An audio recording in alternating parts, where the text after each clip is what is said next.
दोस्तों मैं आपसे एक सवाल पूछता हूँ कि अगर एक ऊंची बिल्डिंग से एक कार और एक गेंद दोनों को एक साथ नीचे फेंका जाए तो दोनों में से सबसे पहले जमीन से क्या टकराएगा, कार या गेंद। चलिए एक और सवाल, जब कार और गेंद दोनों को एक साथ नीचे फेंकेंगे तो वो नीचे ही क्यों गिरेंगी, ऊपर धरती को छोड़कर बाहर क्यों नहीं निकल जाएंगी। चलिए एक और सवाल, जब आप कार और गेंद को ऊंची बिल्डिंग से नीचे छोड़ोगे तो क्या वास्तव में कार और गेंद नीचे गिर रहे होंगे या खुद जमीन ऊपर जाकर उनसे टकरा जाएगी। अब मुझे पता है कि ये वाला सवाल आपको जरूर अटपटा लगेगा कि भला जमीन ऊपर कैसे जा सकती है, वो तो चीजें ही ऊपर से नीचे आ रही हैं। लेकिन दोस्तों न्यूटन के हिसाब से तो चीजें नीचे गिर रही हैं, लेकिन अल्बर्ट आइंस्टीन ने तो कुछ और ही कहा था। आइंस्टीन ने कहा था कि चीजें तो अपनी जगह पर स्थिर रहती हैं, लेकिन धरती ही उनसे जाकर टकरा जाती है।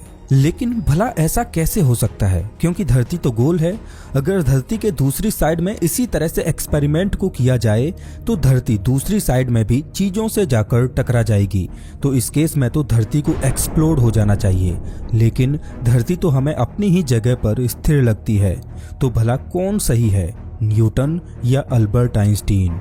चलिए एक और सवाल, चांद पृथ्वी की परिक्रमा क्यों करता है, ये पृथ्वी की कक्षा को छोड़कर भाग क्यों नहीं जाता या फिर पृथ्वी से ही क्यों नहीं टकरा जाता।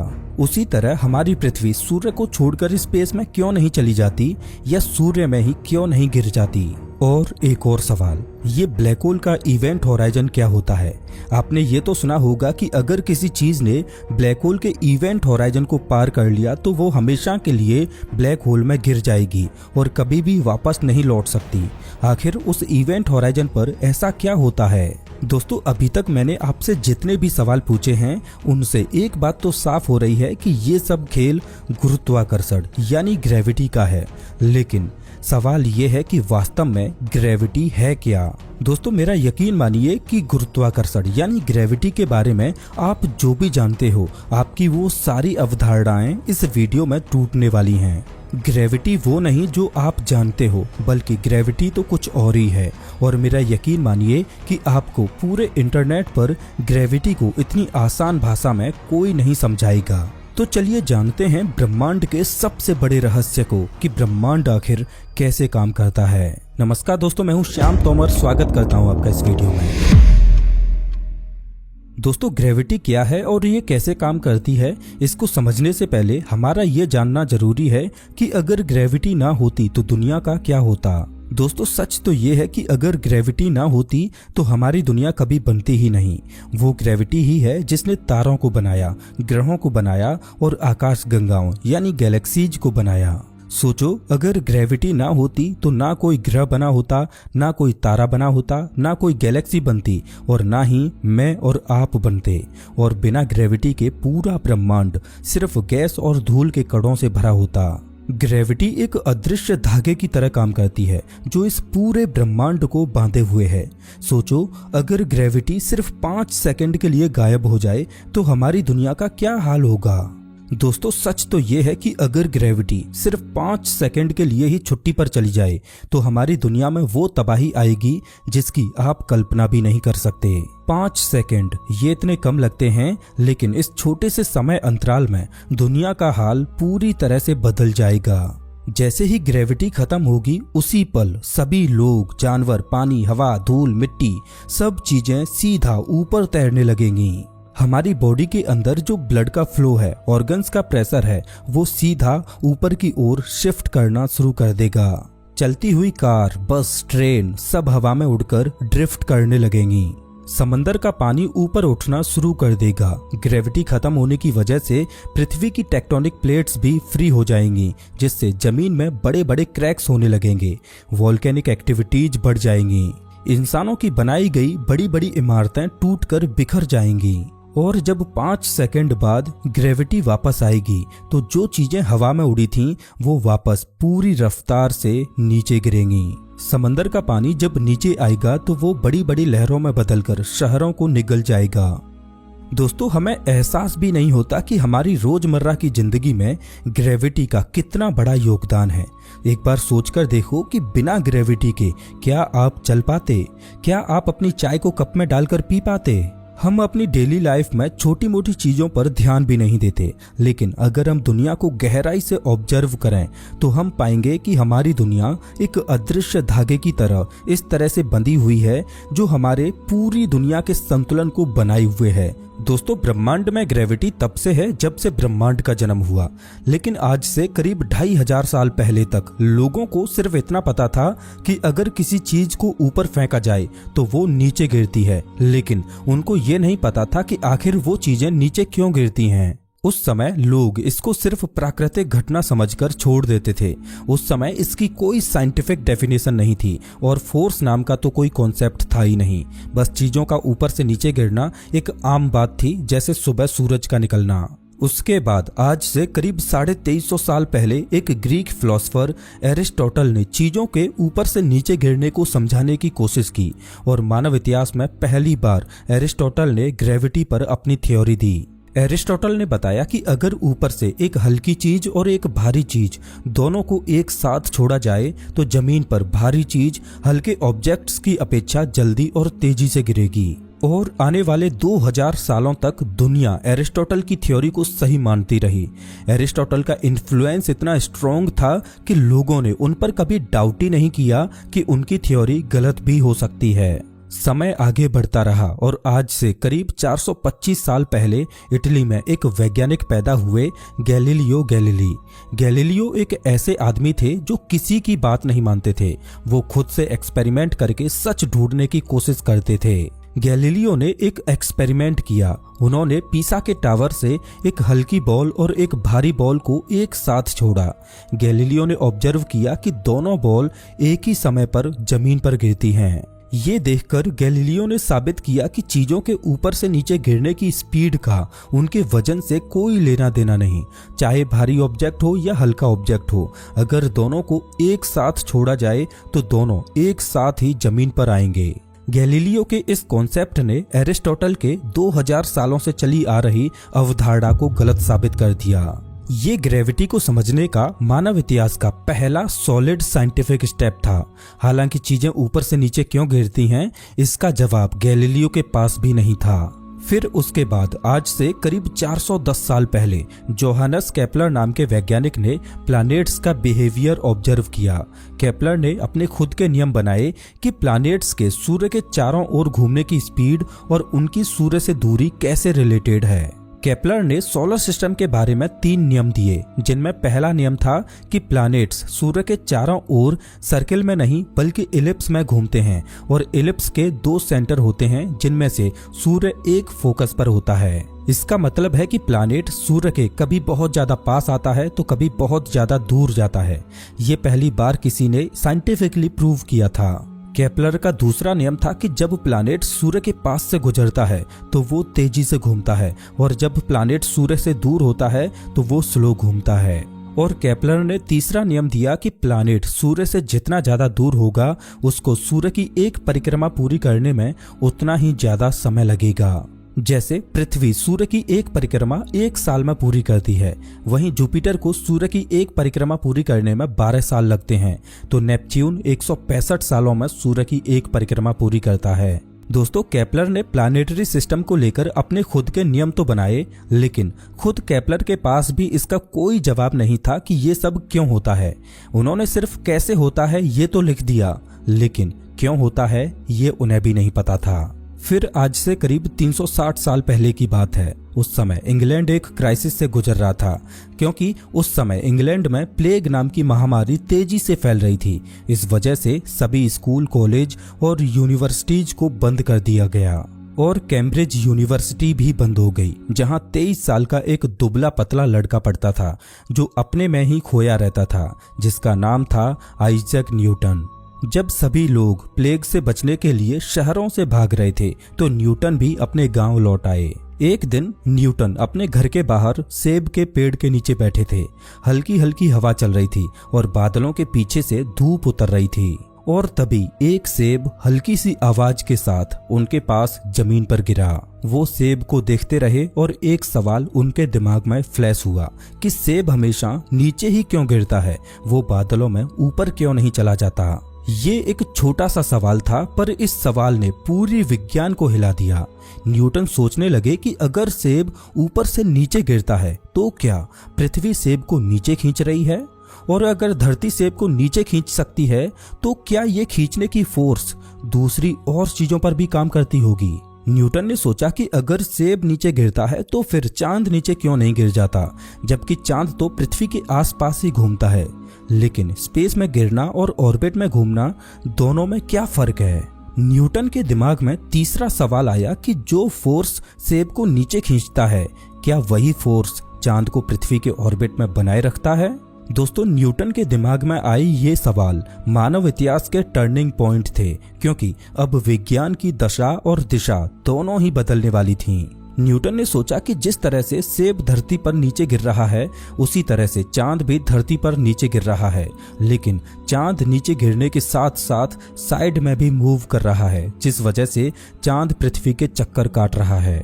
मतलब सेब और चांद दोनों पर ही कोई एक जैसी फोर्स लग रही होगी, लेकिन ये फोर्स यूनिफॉर्म नहीं हो सकती, बल्कि पृथ्वी से दूरी बढ़ने पर यह फोर्स भी कम हो जाती होगी। मतलब पृथ्वी के पास वाली चीजों पर लगने वाला फोर्स पृथ्वी से दूर वाली चीजों पर लगने वाले फोर्स से ज्यादा होगा। मतलब जैसे जैसे हम पृथ्वी से दूर होते जाएंगे, वैसे वैसे पृथ्वी की अपनी ओर चीजों को खींचने की शक्ति कम होती जाएगी, और जैसे जैसे पृथ्वी के पास आएंगे, वैसे वैसे पृथ्वी की चीजों को अपनी ओर खींचने की शक्ति बढ़ती जाएगी। और न्यूटन ने कहा कि हर एक चीज, हर एक बॉडी एक दूसरे को अट्रैक्ट करती है, और इस फोर्स को हम गुरुत्वाकर्षण यानी ग्रेविटी के नाम से जानते हैं। दोस्तों, न्यूटन ने ग्रेविटी को 23 से 24 साल की उम्र में ही डिस्कवर कर लिया था, लेकिन उन्होंने इसको पब्लिश नहीं किया। लेकिन 15 साल बाद फाइनली साल 1687 में उन्होंने अपनी महान किताब प्रिंसिपिया मैथमेटिका पब्लिश की,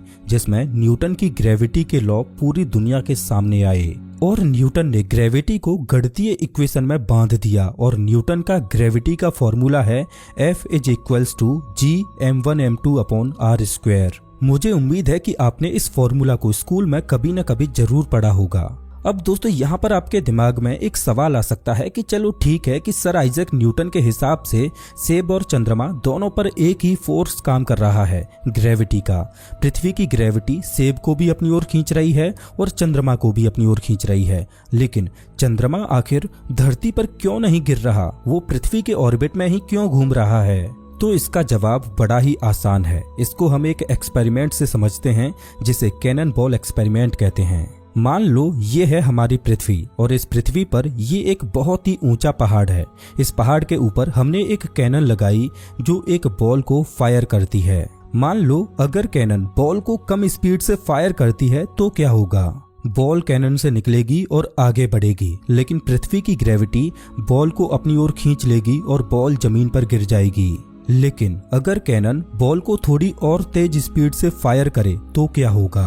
तो इस केस में बॉल कैनन से थोड़ी और तेज गति से निकलेगी, जिस वजह से वो पहले से ज्यादा दूरी तक ट्रेवल करेगी, लेकिन फाइनली पृथ्वी की ग्रेविटी उसे जमीन पर गिरा ही देगी।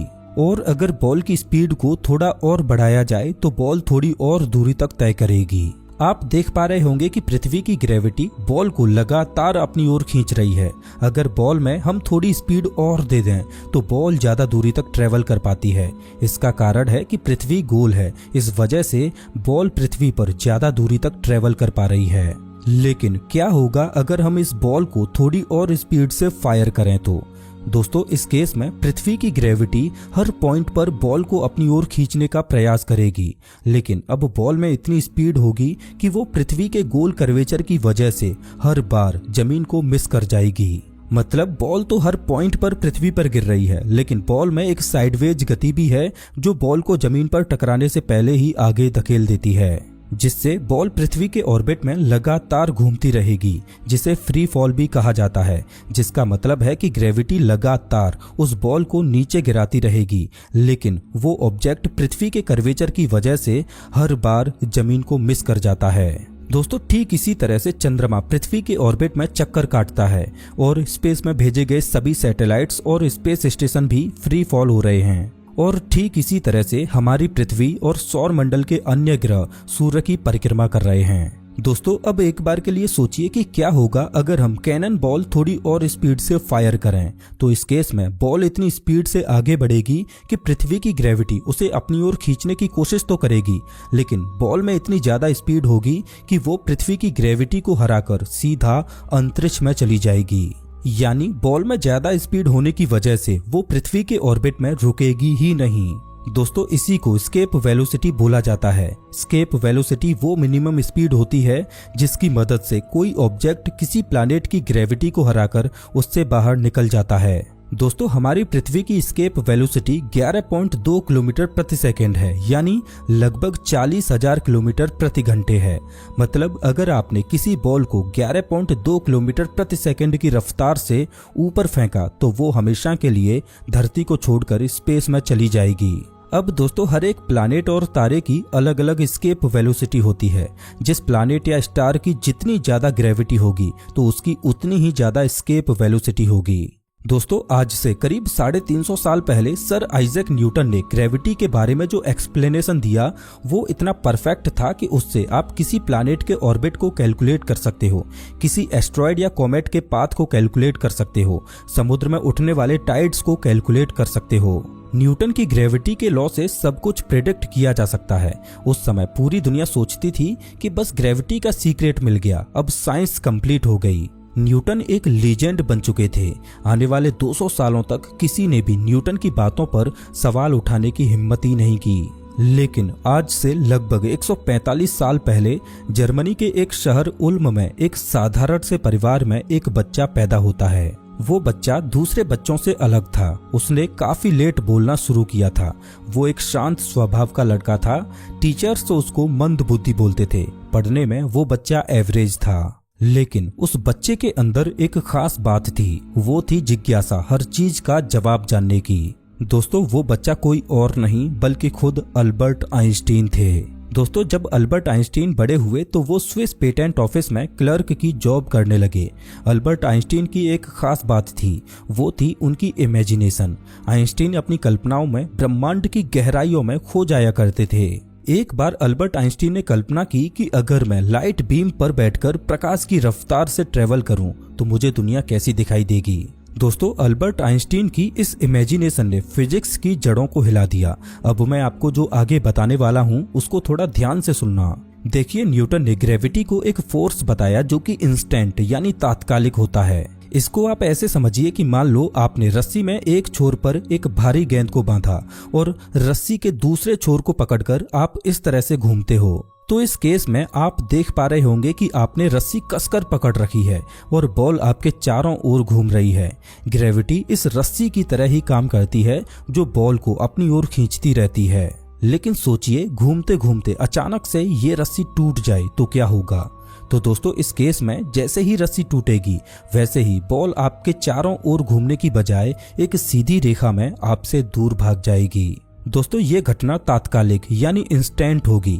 मतलब जैसे ही रस्सी टूटेगी वैसे ही बॉल अपने ऑर्बिट को छोड़कर बाहर भाग जाएगी। न्यूटन के हिसाब से ग्रेविटी इसी तरह एक इंस्टेंट फोर्स है जो चीजों को पुल करता है। ध्यान से सुनना, इंस्टेंट यानी तुरंत। अल्बर्ट आइंस्टीन को ये बात हजम ही नहीं हुई कि ग्रेविटी एक इंस्टेंट यानी तात्कालिक फोर्स है। अल्बर्ट आइंस्टीन ने एक कल्पना की कि सूर्य से प्रकाश को धरती तक पहुंचने में 8 मिनट 20 सेकंड का समय लगता है। अब चूंकि धरती सूर्य के चारों ओर घूम रही है तो धरती पर न्यूटन की इंस्टेंट ग्रेविटी का फोर्स काम करता है। आइंस्टीन ने सोचा कि क्या होगा अगर सूर्य अचानक से गायब हो जाए। अब न्यूटन की तात्कालिक ग्रेविटी के हिसाब से जैसे ही सूर्य गायब होगा तो सूर्य की ग्रेविटी उसी पल समाप्त हो जाएगी और जैसे रस्सी को छोड़कर बॉल अपने ऑर्बिट को छोड़कर भागने लगी थी, ठीक वैसे ही पृथ्वी भी अपने ऑर्बिट को छोड़कर उसी पल स्पेस में भागने लगेगी। लेकिन सूर्य के गायब होने के बाद सूर्य का जो आखिरी प्रकाश निकलेगा वो पृथ्वी तक 8 मिनट के बाद पहुंचेगा। अब दोस्तों ब्रह्मांड का एक नियम है कि ब्रह्मांड में प्रकाश की रफ्तार से तेज कुछ नहीं चल सकता। ब्रह्मांड में कोई भी इंफॉर्मेशन प्रकाश की गति से तेज ट्रेवल ही नहीं कर सकती और खुद प्रकाश की भी इस ब्रह्मांड में एक स्पीड लिमिट है जो कि लगभग 3 लाख किलोमीटर प्रति सेकंड है। अब दोस्तों आप खुद ही सोचिए कि सूर्य के गायब होते ही पृथ्वी तक ये इन्फॉर्मेशन प्रकाश के पहुंचने से पहले ही कैसे पहुंच गई कि सूर्य गायब हो चुका है और उसकी ग्रेविटी खत्म हो चुकी है, जबकि ब्रह्मांड की सबसे तेज चलने वाली चीज खुद प्रकाश, जो आखिरी प्रकाश सूर्य से निकला था, वो अभी पृथ्वी तक पहुंचा ही नहीं, उससे पहले ही पृथ्वी अपने ऑर्बिट को छोड़कर स्पेस में निकल गई। इस थॉट एक्सपेरिमेंट ने आइंस्टीन के दिमाग को हिला दिया, क्योंकि ये तो एक विरोधाभास बन रहा था, क्योंकि ग्रेविटी के खत्म होने की इंफॉर्मेशन प्रकाश से पहले पृथ्वी पर पहुंच रही है, जो कि ब्रह्मांड के नियम को तोड़ रही है। जैसा कि अभी मैंने आपको बताया कि ब्रह्मांड का नियम है कि ब्रह्मांड में प्रकाश से तेज कुछ भी नहीं चल सकता। इस थॉट एक्सपेरिमेंट से आइंस्टीन को समझ आ गया कि न्यूटन की ग्रेविटी में कुछ न कुछ झोल है, न्यूटन की ग्रेविटी में कुछ तो मिसिंग है जो इस विरोधाभास को जन्म दे रहा है, क्योंकि ब्रह्मांड अपना नियम नहीं तोड़ सकता। लेकिन वो मिसिंग चीज आखिर क्या है? इस सवाल ने अल्बर्ट आइंस्टीन की रातों की नींदें उड़ा दी। स्विस पेटेंट के उस छोटे से ऑफिस में बैठे एक मामूली क्लर्क के दिमाग में एक बड़ा सा यूनिवर्स चल रहा था। तभी आइंस्टीन एक घंटी की आवाज सुनते हैं, क्योंकि कोई एलिवेटर से ऊपर आ रहा था। उस मोमेंट पर आइंस्टीन एकदम फ्रीज हो जाते हैं और फिर आइंस्टीन सोचते हैं कि जिस एलिवेटर से वो आदमी ऊपर आ रहा है, अगर उस एलिवेटर के केबल टूट जाएं और वो एलिवेटर फ्री फॉल में नीचे गिरने लगे तो एलिवेटर में बैठे उस आदमी को क्या फील होगा। दोस्तों ये सवाल छोटा लगता है, लेकिन आइंस्टीन की सोच ने इस सवाल को यूनिवर्स चेंजिंग थॉट एक्सपेरिमेंट बना दिया। दोस्तों आइंस्टीन के इस थॉट एक्सपेरिमेंट को आप खुद इमेजिन करो।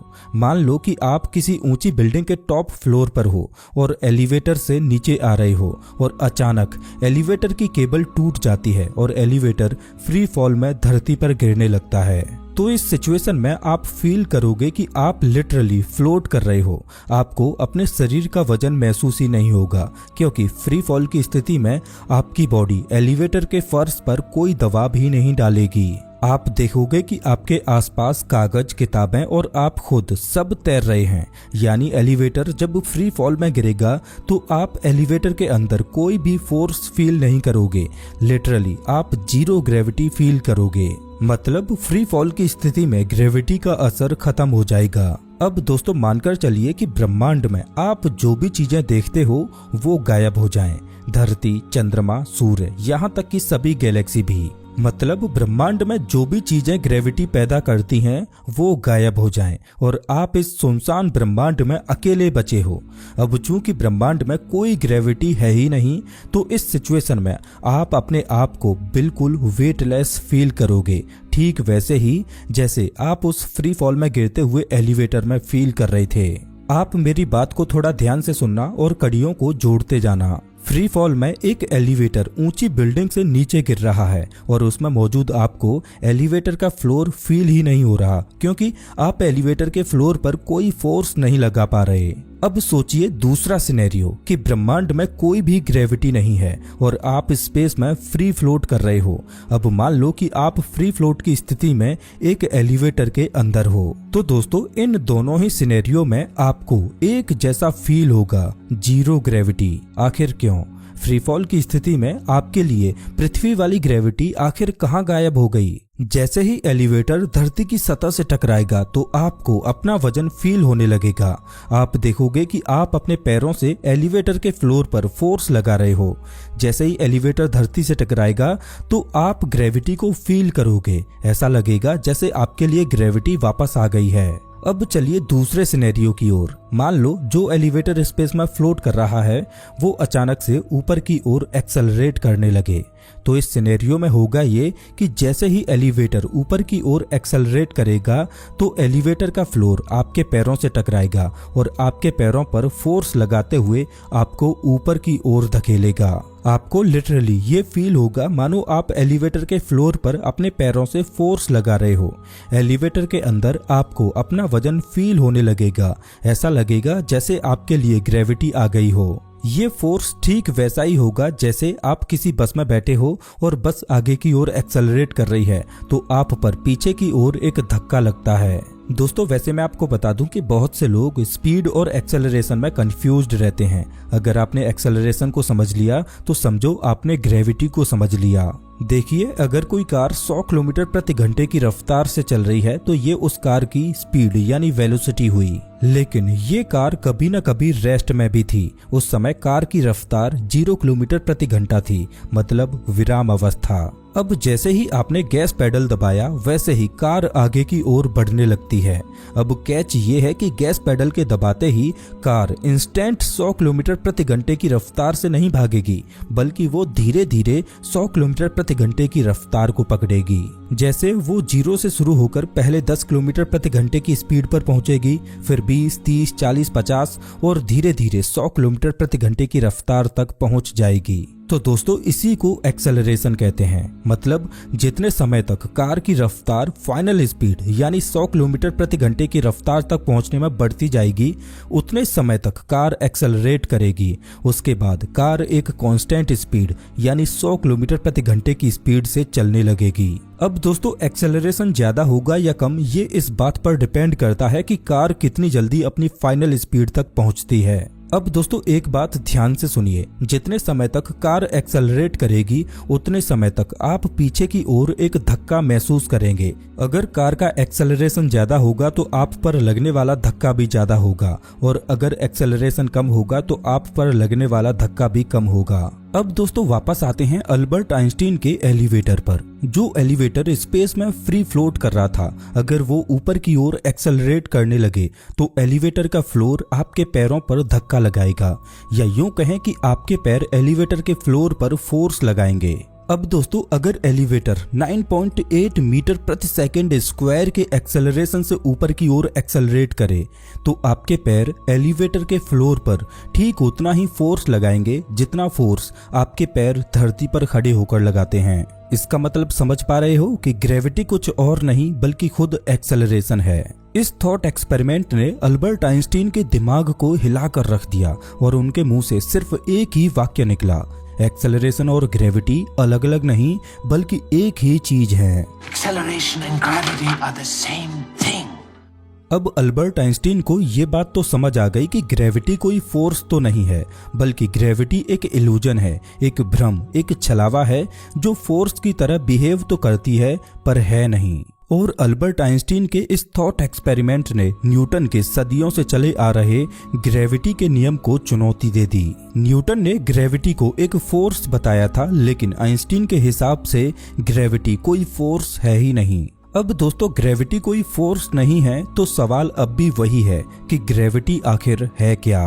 तो ग्रेविटी को जानने के लिए एक बार फिर से उसी एलिवेटर में चलिए जो खाली स्पेस में फ्री फ्लोट कर रहा है, जहां कोई ग्रेविटी नहीं है। मान लीजिए कि एलिवेटर में कोई एक्सेलरेशन नहीं है, तो इस सिचुएशन में आप एलिवेटर में फ्री फ्लोट करोगे। अब अगर आप एक बॉल को सामने फेंकें तो वो बॉल एक सीधी लाइन में चलकर एलिवेटर की सामने वाली वॉल से टकरा जाएगी। अब दोस्तों आपको बॉल के ट्रेवल करने का जो पाथ होगा वो स्ट्रेट लाइन में दिखाई देगा, लेकिन अब मानकर चलिए कि एलिवेटर ऊपर की ओर एक्सेलरेट करने लगे और अब आप उसी बॉल को सामने की ओर फेंकें, तो इस केस में भी बॉल तो अपने उसी पाथ में ट्रेवल करेगी एक स्ट्रेट लाइन में। लेकिन अगर आपके नजरिए से देखा जाए तो आपको बॉल का पाथ कर्व होते हुए दिखाई देगा। ऐसा इसलिए होगा क्योंकि बॉल तो अपनी स्ट्रेट लाइन में ही ट्रेवल कर रही थी, लेकिन खुद एलिवेटर ऊपर की ओर एक्सेलरेट कर रहा था, तो एलिवेटर का फ्लोर ही जाकर बॉल से टकरा गया। लेकिन आपके नजरिए से तो ऐसा ही लगेगा कि आपने बॉल सामने फेंकी, लेकिन एक कर्व पाथ में चलकर बॉल नीचे गिर गई। अब सोचकर देखिए कि अगर आप पृथ्वी पर बॉल को सामने की ओर फेंकें तो पृथ्वी की ग्रेविटी की वजह से भी तो पृथ्वी पर बॉल आगे बढ़ते हुए इसी तरह का पाथ बनाती है। अब दोस्तों सोचकर देखिए कि बॉल की जगह आपके हाथ में एक टॉर्च लाइट लगी हो तो क्या होगा। अगर मानकर चलिए कि लिफ्ट में कोई भी एक्सेलरेशन नहीं है, लिफ्ट केवल खाली स्पेस में फ्री फ्लोट कर रही है, तो इस केस में जब आप टॉर्च लाइट को ऑन करोगे तो उससे निकलने वाली लाइट बीम आपको स्ट्रेट लाइन में ट्रेवल करते हुए एलिवेटर की वॉल से टकराते हुए दिखाई देगी। लेकिन अगर एलिवेटर ऊपर की ओर एक्सेलरेट करने लगे तो आपको वही लाइट बीम बेंड होते हुए नजर आने लगेगी, मानो लाइट बीम एक कर्व पाथ को फॉलो कर रही हो।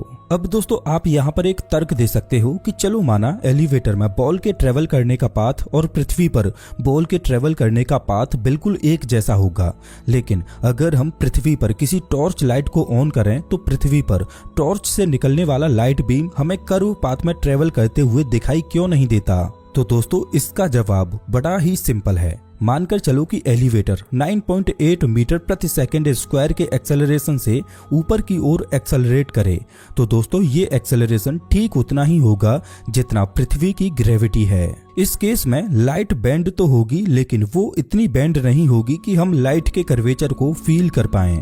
याद है ना एस्केप वेलोसिटी। जैसा कि हम जानते हैं कि पृथ्वी की एस्केप वेलोसिटी 11.2 किलोमीटर प्रति सेकंड है। अगर कोई भी चीज 11.2 किलोमीटर प्रति सेकंड की रफ्तार से फेंकी जाए तो वो पृथ्वी की ग्रेविटी को चकमा देकर स्पेस में चली जाएगी। अब जैसा कि हम जानते हैं कि प्रकाश की गति तो पृथ्वी की एस्केप वेलोसिटी से कई गुना ज्यादा है। प्रकाश वैक्यूम में अप्रॉक्स 3 लाख किलोमीटर प्रति सेकंड की रफ्तार से ट्रेवल करता है। तो आप खुद ही सोचिए कि क्या पृथ्वी की ग्रेविटी लाइट पर कोई असर डाल पाएगी। दोस्तों पृथ्वी की ग्रेविटी लाइट को बेंड करने की कोशिश तो करेगी, लेकिन वो कर्वेचर इतना नहीं होगा कि हम उसे अपनी आंखों से फील कर पाएं। लेकिन दोस्तों अगर हम एलिवेटर के एक्सेलरेशन को कई गुना बढ़ाते जाएं, तो जैसे जैसे एलिवेटर का एक्सेलरेशन बढ़ता जाएगा वैसे वैसे हमें लाइट भी एक कर्व पाथ फॉलो करते हुए दिखाई देने लगेगी। क्या आप समझ पा रहे हो ना कि मैं क्या कहना चाह रहा हूँ। अब ये तो हम जानते हैं कि एक्सेलरेशन ही ग्रेविटी है, मतलब जितना ज्यादा एक्सेलरेशन होगा उतना ही प्रकाश बेंड होगा, मतलब जितनी ज्यादा ग्रेविटी होगी वो उतना ही ज्यादा प्रकाश को बेंड करेगी। उम्मीद है कि आपको यहाँ तक सब कुछ समझ आया होगा।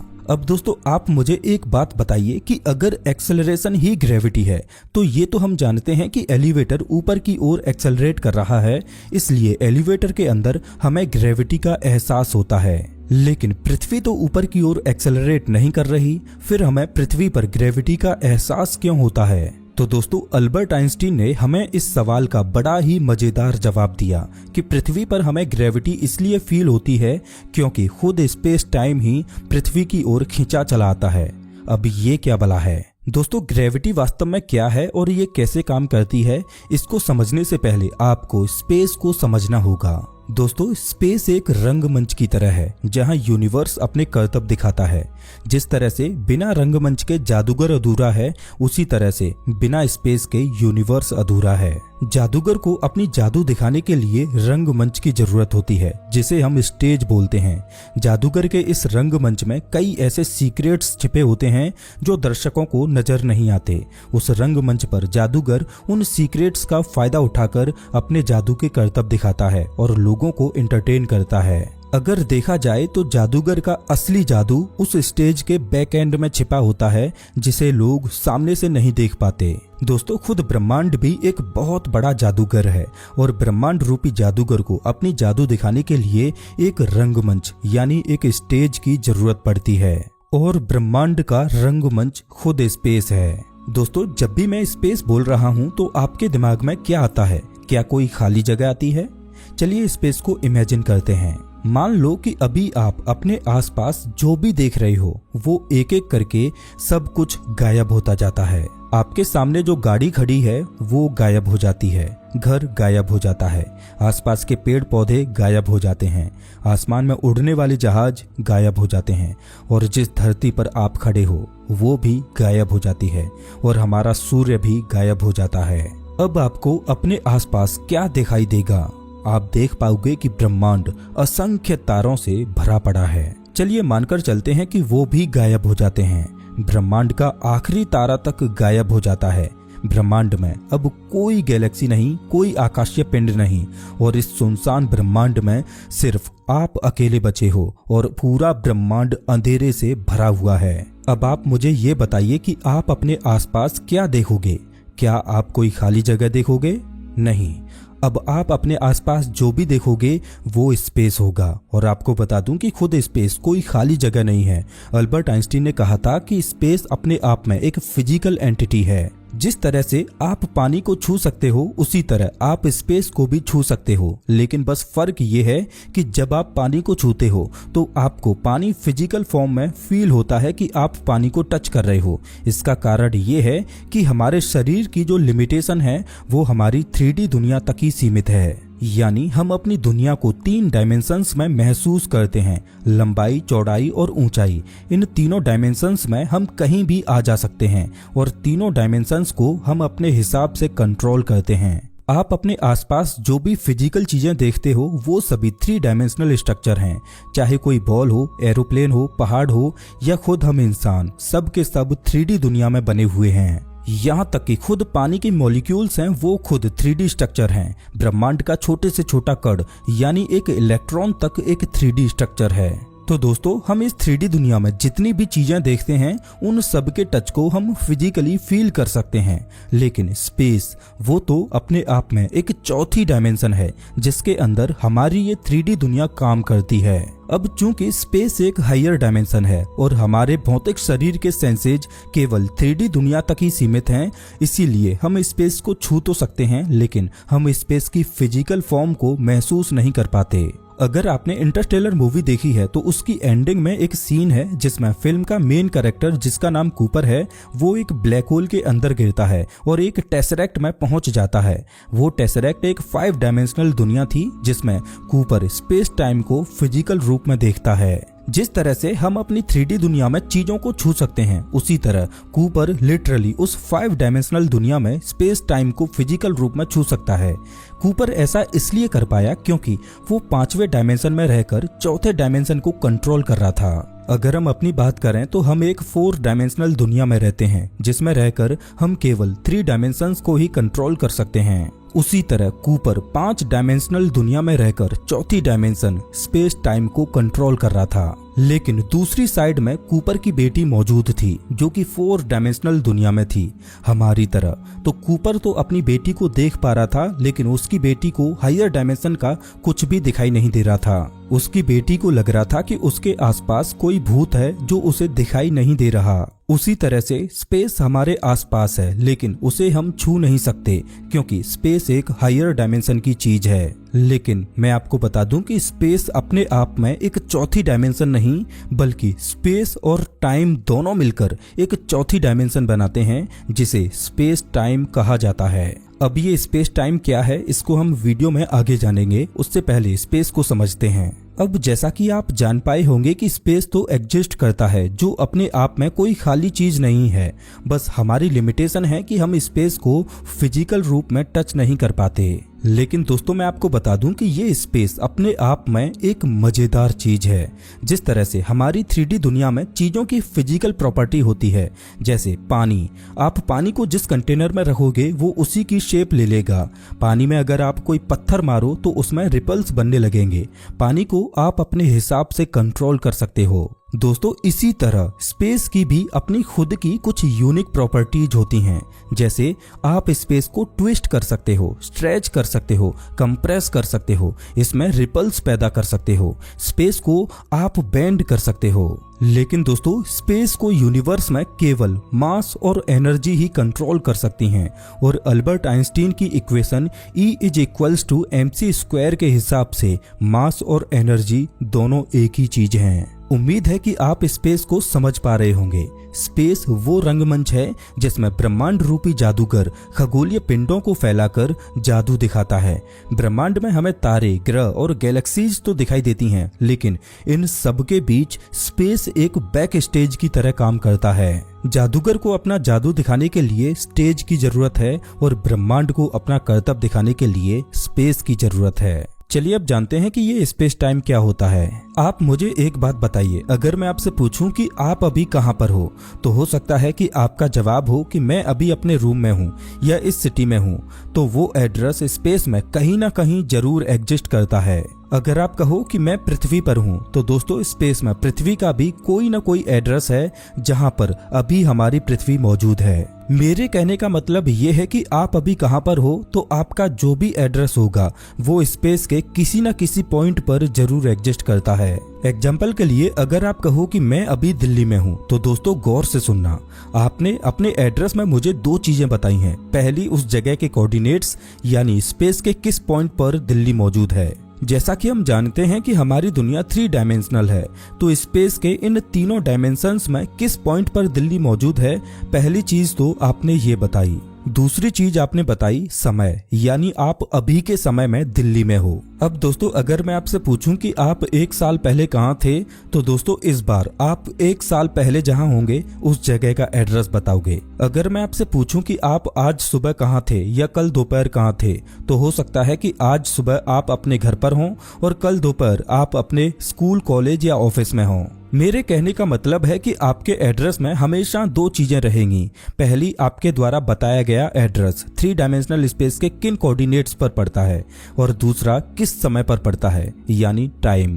कहने का मतलब स्पेस और टाइम दो अलग अलग चीजें नहीं बल्कि एक ही चीज है जिसे स्पेस टाइम बोला जाता है, और ये स्पेस टाइम ही चौथी डायमेंशन है। जैसे मानकर चलो कि आप आधा घंटा पहले अपने घर पर थे और आधे घंटे के बाद भी आप अपने घर पर ही हो, तो इस सिनेरियो में आपने स्पेस की 3 डायमेंशन में तो ट्रेवल नहीं किया, लेकिन आपने समय में ट्रेवल जरूर किया, यानी समय में आपने अपने घर पर आधा घंटा जरूर बिताया। और अगर मानकर चलें कि आप 1 घंटा पहले मार्केट में थे और 1 घंटे के बाद अभी आप अपने घर पर हो, तो इस केस में आपने स्पेस में भी ट्रेवल किया और समय में भी ट्रेवल किया। समय जिसको गुजरता हुआ हम महसूस तो करते हैं, लेकिन समय को हम देख नहीं सकते क्योंकि स्पेस और टाइम एक 4th डायमेंशन है। वैसे दोस्तों मैं आपको बता दूं कि हम हर पल स्पेस और टाइम दोनों में ट्रेवल कर रहे हैं। जैसे अगर आप कहो कि आप आधा घंटा पहले भी घर पर थे और अभी भी घर पर हो, तो ये गलत है क्योंकि आप पृथ्वी के रेस्पेक्ट में बता रहे हो। बल्कि सच्चाई ये है कि खुद पृथ्वी आपको लेकर हजारों किलोमीटर प्रति घंटे की रफ्तार से स्पेस टाइम में ट्रेवल कर रही है, और खुद हमारा सूर्य पृथ्वी को लेकर स्पेस टाइम में ट्रेवल कर रहा है, और हमारी मिल्की वे गैलेक्सी हमारे सूर्य को लेकर स्पेस टाइम में ट्रेवल कर रही है। अब दोस्तों जैसा कि अभी मैंने आपको बताया कि ये स्पेस बड़ा ही फ्लेक्सिबल है और स्पेस टाइम को मास और एनर्जी के द्वारा कंट्रोल किया जा सकता है। अब मास और एनर्जी स्पेस टाइम को कैसे कंट्रोल करते हैं, चलिए इसको एक एग्जांपल से समझते हैं। दोस्तों ये एक रबर सीट है, इसको आप स्पेस टाइम मानकर चलो। अब आप इस रबर सीट पर जो भी मास रखोगे वो इस रबर सीट में अंदर धंस जाएगा और एक कर्व बना देगा। जितना भारी ऑब्जेक्ट आप इस रबर सीट पर रखोगे वो उतना ही ज्यादा सीट को बेंड कर देगा। दोस्तों स्पेस टाइम में भी कुछ इसी तरह से होता है। स्पेस टाइम में मौजूद भारी ऑब्जेक्ट्स जैसे कि स्टार या प्लैनेट्स स्पेस टाइम को इसी तरह से मोड़ देते हैं। जब आप रबर सीट पर एक बड़ी बॉल रखते हो और उसके चारों ओर छोटी बॉल्स रोल कराते हो, तो वो छोटी बॉल्स सीट में आई कर्व को फॉलो करते हुए बड़ी बॉल के अराउंड घूमने लगती हैं। ठीक इसी तरह से किसी तारे के द्वारा स्पेस टाइम में आई कर्वेचर को फॉलो करते हुए प्लैनेट्स उसके चक्कर लगाते हैं। दोस्तों कहने का मतलब है कि ग्रेविटी कोई फोर्स नहीं बल्कि स्पेस टाइम में आया कर्वेचर है, और प्लैनेट्स ग्रेविटी की वजह से नहीं बल्कि स्पेस टाइम में आए इस कर्वेचर की वजह से सूर्य के चक्कर लगाते हैं, और चंद्रमा हमारी पृथ्वी का चक्कर लगाता है। दोस्तों अगर देखा जाए तो ये रबर सीट वाला एक्सपेरिमेंट स्पेस टाइम और ग्रेविटी को सही से एक्सप्लेन करता है, लेकिन ये अधूरा सच है क्योंकि इस एक्सपेरिमेंट में हम स्पेस टाइम को सिर्फ 2D में देख रहे हैं, जबकि सच्चाई ये है कि स्पेस टाइम तो हमारे चारों ओर 3D में फैला हुआ है। अभी आप अपनी स्क्रीन पर जो एनिमेशन देख रहे हो वो स्पेस टाइम का 3D एनिमेशन है, और रियलिटी में कोई भी स्टार या प्लैनेट स्पेस टाइम को हर एक दिशा से बेंड करता है। आप इसमें नोटिस कीजिए कि स्पेस टाइम चारों ओर से बेंड होकर सेंटर की ओर स्क्वीज होता जा रहा है। दोस्तों एक्चुअल ग्रेविटी यही है, स्पेस टाइम में आया कर्वेचर। स्पेस टाइम में आए कर्वेचर की वजह से मैं, आप और दुनिया में मौजूद सभी चीजें धरती के एक्सेलरेशन को फील करती हैं, और हमें ऐसा महसूस होता है कि पृथ्वी हमें सेंटर की ओर खींच रही है, जबकि खुद स्पेस टाइम सेंटर की ओर स्क्वीज हो रहा है। यही ग्रेविटी है, या यूं कहें कि हमारी धरती स्पेस टाइम में एक्सेलरेट करते हुए खुद चीजों से जाकर टकरा रही है, ना कि चीजें धरती पर गिर रही हैं। लेकिन धरती हमें एक ही जगह पर स्थिर इसलिए लगती है क्योंकि ग्रेविटी का ये सब खेल एक चौथी डायमेंशन में चल रहा होता है जिसे हम देख ही नहीं सकते।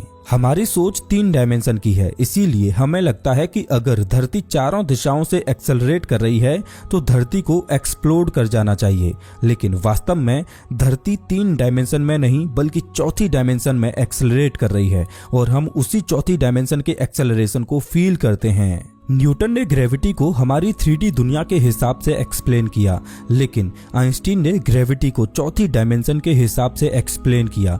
इसी वजह से हमें न्यूटन की ग्रेविटी को समझना आसान लगता है और आइंस्टीन की ग्रेविटी की थ्योरी हमें कंफ्यूज करती है। तो वास्तव में सच तो ये है कि स्पेस टाइम में चीजें रेस्ट में होती हैं, जबकि खुद धरती ही उनसे जाकर टकरा जाती है। लेकिन ये सब खेला चौथी डायमेंशन में हो रहा होता है, इसीलिए हम केवल स्पेस टाइम के कर्वेचर को ही फील कर पाते हैं, ना कि स्पेस टाइम में धरती को एक्सेलरेट होते हुए देख पाते हैं। इसीलिए आइंस्टीन ने ग्रेविटी को एक फोर्स ना बोलकर स्पेस टाइम का कर्वेचर बताया। अब दोस्तों आपके दिमाग में एक सवाल जरूर आएगा कि अल्बर्ट आइंस्टीन को कैसे पता चला कि मास स्पेस टाइम को कर्व कैसे कर देता है, जबकि स्पेस टाइम को तो हम देख ही नहीं सकते। तो दोस्तों जैसा कि अभी हमने जाना कि अल्बर्ट आइंस्टीन के थॉट एक्सपेरिमेंट में जो एलिवेटर स्पेस में फ्री फ्लोट कर रहा था, जब उसका एक्सेलरेशन बढ़ाया जाता है तो लाइट एक कर्व पाथ फॉलो करते हुए दिखाई देती है। एलिवेटर का जितना ज्यादा एक्सेलरेशन होगा लाइट उतनी ही ज्यादा बेंड होगी, यानी स्पेस में जितना भारी ऑब्जेक्ट होगा वो उतना ही ज्यादा स्पेस टाइम को कर्व करेगा। और ब्रह्मांड में लाइट तो एक सीधी रेखा में ही चलती है। लाइट किसी प्लैनेट या स्टार के पास से होकर गुजरती है तो लाइट स्पेस टाइम के कर्वेचर को फॉलो करते हुए हमें मुड़ती हुई दिखाई देती है। दोस्तों अल्बर्ट आइंस्टीन ने स्पेस टाइम के कर्वेचर की बातें सिर्फ हवा में ही नहीं कही, बल्कि उन्होंने इस चीज को गणितीय रूप से साबित भी किया है। आइंस्टीन के हिसाब से ग्रेविटी कुछ और नहीं बल्कि जियोमेट्री है जो स्पेस टाइम के कर्वेचर से पैदा होती है। और आइंस्टीन के इस एक्सप्लेनेशन ने उस विरोधाभास का भी जवाब दे दिया कि अगर सूर्य अचानक से गायब हो जाए तो सूर्य के गायब होने के बाद पृथ्वी तक प्रकाश तो 8 मिनट के बाद ही पहुंचेगा, लेकिन सूर्य की ग्रेविटी का असर तुरंत खत्म हो जाएगा और पृथ्वी सूर्य के ऑर्बिट से तुरंत बाहर निकल जाएगी, क्योंकि यहाँ पर ग्रेविटी के खत्म होने की कोई इन्फॉर्मेशन पृथ्वी तक ट्रेवल नहीं कर रही, बल्कि सूर्य के गायब होते ही खुद स्पेस टाइम का कर्वेचर ही खत्म हो गया और यहाँ पर ब्रह्मांड का कोई भी नियम नहीं टूटा। दोस्तों साल 1907 में पहली बार आइंस्टीन के दिमाग में ये ख्याल आया कि ग्रेविटी कोई फोर्स नहीं बल्कि एक जियोमेट्रिक इफेक्ट हो सकता है। और साल 1915 वो साल था जब आइंस्टीन ने अपनी ग्रेविटी की ये थ्योरी दुनिया के सामने रखी। दोस्तों अल्बर्ट आइंस्टीन ने स्पेस टाइम के कर्वेचर की अपनी थ्योरी तो दे दी, लेकिन उनकी इस थ्योरी ने विज्ञान जगत को हिलाकर रख दिया, क्योंकि पिछले 200 सालों से लोग न्यूटन की ग्रेविटी को जानते थे, जो समझने में आसान भी थी और प्रैक्टिकल भी लगती है। लेकिन आइंस्टीन के स्पेस टाइम के कर्वेचर की ये थ्योरी उस समय के वैज्ञानिकों को भी समझ नहीं आई और किसी को भी ये बात हजम नहीं हुई कि स्पेस टाइम नाम की भी कोई अदृश्य चीज है जो बेंड भी हो सकती है। अब उस समय के वैज्ञानिकों के पास सवाल ये था कि आइंस्टीन सही कह रहे हैं या गलत, इसको साबित कैसे किया जाए, क्योंकि स्पेस टाइम को तो हम देख ही नहीं सकते। दोस्तों आइंस्टीन सही कह रहे थे या गलत, इसको साबित करने का सिर्फ एक ही तरीका था। आइंस्टीन के हिसाब से किसी ऑब्जेक्ट के पास जितना ज्यादा मास होगा वो उतना ही ज्यादा स्पेस टाइम की ज्योमेट्री को कर्व करेगा। अब हमारे सौरमंडल में केवल एक ही पिंड ऐसा है जिसके पास सबसे ज्यादा मास यानी द्रव्यमान है, वो है हमारा सूर्य।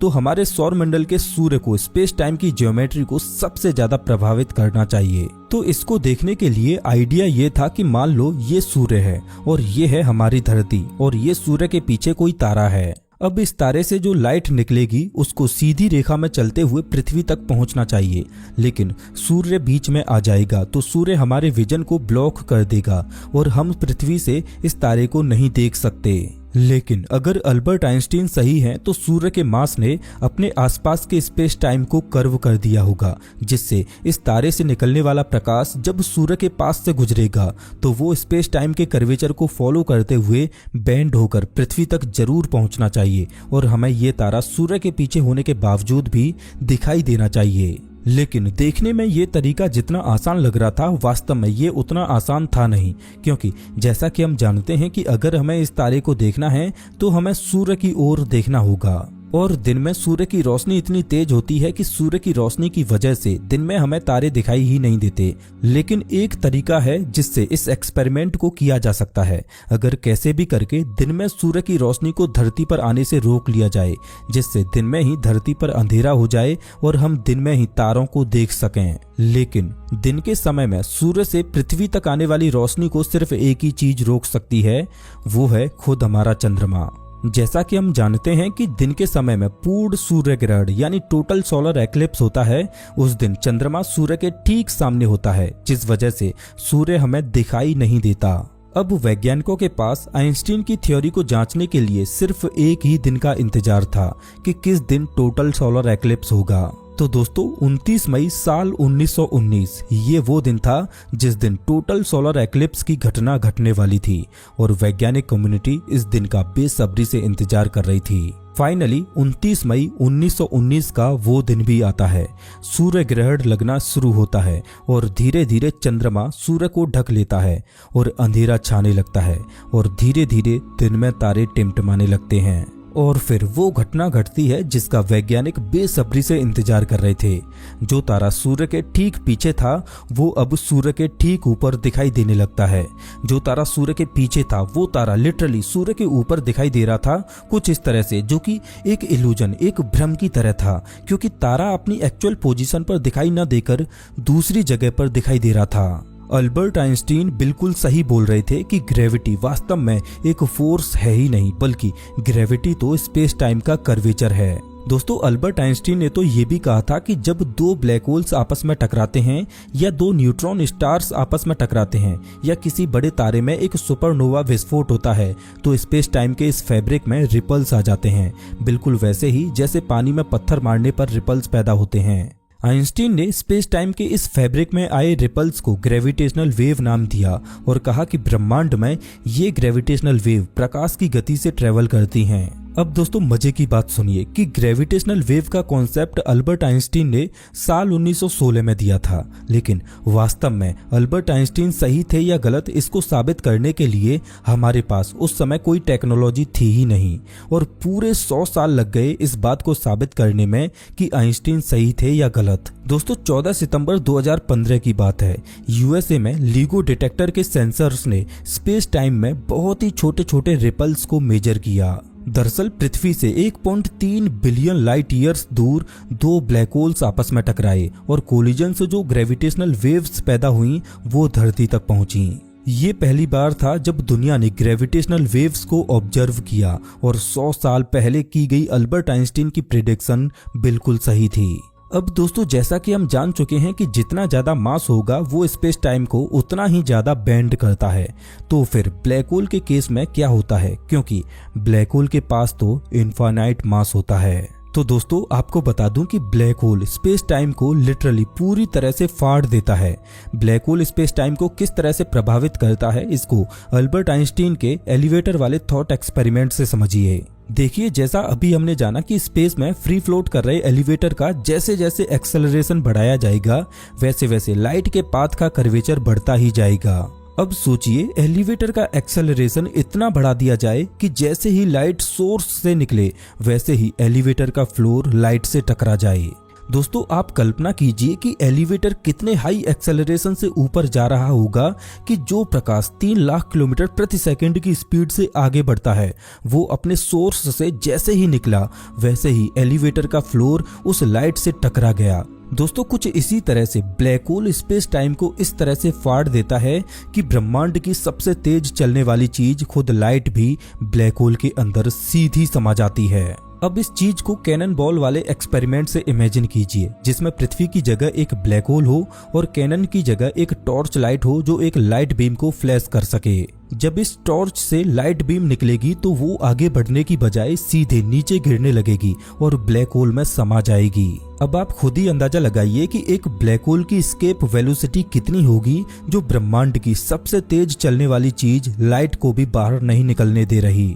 अब दोस्तों यही कारण है कि ब्लैक होल के अंदर क्या है ये हम कभी जान ही नहीं पाए, क्योंकि किसी भी चीज को देखने के लिए उसके अंदर से प्रकाश का निकलना जरूरी है, लेकिन ब्लैक होल तो खुद प्रकाश को ही खा जाता है। अब दोस्तों ब्लैक होल की भी एक सीमा होती है जहां से ब्लैक होल चीजों को बाहर नहीं जाने देता, जिसे ब्लैक होल का इवेंट होराइजन कहा जाता है। अब दोस्तों जैसा कि हम जानते हैं कि जैसे जैसे हम किसी आकाशीय पिंड से दूर होते जाएंगे वैसे वैसे दूरी के बढ़ने के साथ ही उस पिंड की ग्रेविटी भी कमजोर पड़ती जाएगी। अगर आइंस्टीन के हिसाब से देखें तो स्पेस टाइम का कर्वेचर आकाशीय पिंड से दूरी बढ़ने के साथ साथ कम होता जाएगा। उसी तरह ब्लैक होल की भी एक सीमा होती है जहां तक वो चीजों को निगल सकता है। चलिए इसको कैनन वाले एक्सपेरिमेंट से समझते हैं। देखिए जैसा कि हम जानते हैं कि लाइट की स्पीड से तेज कुछ नहीं चल सकता, जो कि ब्रह्मांड की मैक्सिमम स्पीड लिमिट है। अगर हम इस टॉर्च लाइट को धीरे धीरे ब्लैक होल से दूर ले जाएं तो देखिए क्या होगा। जब टॉर्च लाइट को थोड़ा ऊपर शिफ्ट करेंगे तो इस पॉइंट पर ग्रेविटी का प्रभाव पहले की अपेक्षा थोड़ा कम हो जाएगा। तो जो लाइट पहले सोर्स से निकलते ही सीधा ब्लैक होल में समा रही थी, वही लाइट इस पॉइंट पर इस तरह का पाथ बनाते हुए ट्रेवल करेगी। अब अगर टॉर्च लाइट को ब्लैक होल से थोड़ा और ऊपर शिफ्ट किया जाए तो हम देखेंगे कि लाइट पहले की अपेक्षा और ज्यादा दूरी ट्रेवल कर पा रही है, लेकिन अंत में वो ब्लैक होल में फिर से समा जा रही है। अब दोस्तों जैसे जैसे हम ब्लैक होल से लाइट सोर्स को ऊपर उठाते जाएंगे वैसे वैसे ब्लैक होल की ग्रेविटी वीक पड़ती जाएगी और हम देख पाएंगे कि लाइट पहले से ज्यादा ट्रेवल कर पा रही है। लेकिन दोस्तों स्पेस में कहीं ना कहीं वो पॉइंट भी होगा जहां पर इस लाइट सोर्स को सेट करने पर जब फ्लैश लाइट ऑन की जाएगी तो उससे निकलने वाली लाइट बीम ब्लैक होल के अंदर ना गिरकर ब्लैक होल के चारों ओर घूमने लगेगी। दोस्तों इसी पॉइंट को ब्लैक होल का इवेंट होराइजन बोला जाएगा। इवेंट होराइजन को पॉइंट ऑफ नो रिटर्न भी बोला जाता है। इवेंट होराइजन ब्लैक होल की वो अदृश्य बाउंड्री होती है जिसको अगर खुद प्रकाश ने भी एक बार पार कर लिया तो वो भी इससे बाहर नहीं निकल सकता। अगर स्पेस टाइम के कर्वेचर को देखें तो इवेंट होराइजन पानी में पैदा हुए भंवर की तरह कुछ इस तरह से दिखाई देगा कि अगर किसी ने इस भंवर को पार कर लिया तो वो हमेशा के लिए इसमें डूब जाएगा। अब दोस्तों इस इवेंट होराइजन से जैसे जैसे हम लाइट सोर्स को दूर ले जाते जाएंगे तो हम देखेंगे कि दूरी के बढ़ने के साथ साथ ब्लैक होल की ग्रेविटी इतनी वीक पड़ गई है कि वो लाइट को अपनी ओर खींचने की कोशिश तो कर रही है, लेकिन दूरी के बढ़ने के साथ साथ ब्लैक होल की एस्केप वेलोसिटी कम होती जा रही है, जिसे लाइट आसानी से पार कर रही है। तो दोस्तों ब्रह्मांड में ग्रेविटी कुछ इसी तरह से काम करती है। रोजमर्रा की जिंदगी में हमें एहसास भी नहीं होता कि हर पल हर क्षण ग्रेविटी कैसे इस पूरे ब्रह्मांड को चला रही है। दोस्तों अब कॉन्सेप्ट आता है ग्रेविटेशनल टाइम डायलेशन का। जैसा कि अभी हमने जाना कि भारी ऑब्जेक्ट्स स्पेस टाइम को मोड़ देते हैं, इसका मतलब है कि भारी ऑब्जेक्ट्स के पास सिर्फ स्पेस टाइम ही कर्व नहीं होता। जैसा कि हम जानते हैं कि स्पेस और टाइम दोनों एक ही चीज होते हैं, तो भारी ऑब्जेक्ट्स समय की चाल को भी बदल देते हैं। इंटरस्टेलर मूवी में आपने देखा होगा कि मिलर प्लैनेट पर बिताया गया 1 घंटा पृथ्वी पर बिताए गए 7 साल के बराबर था।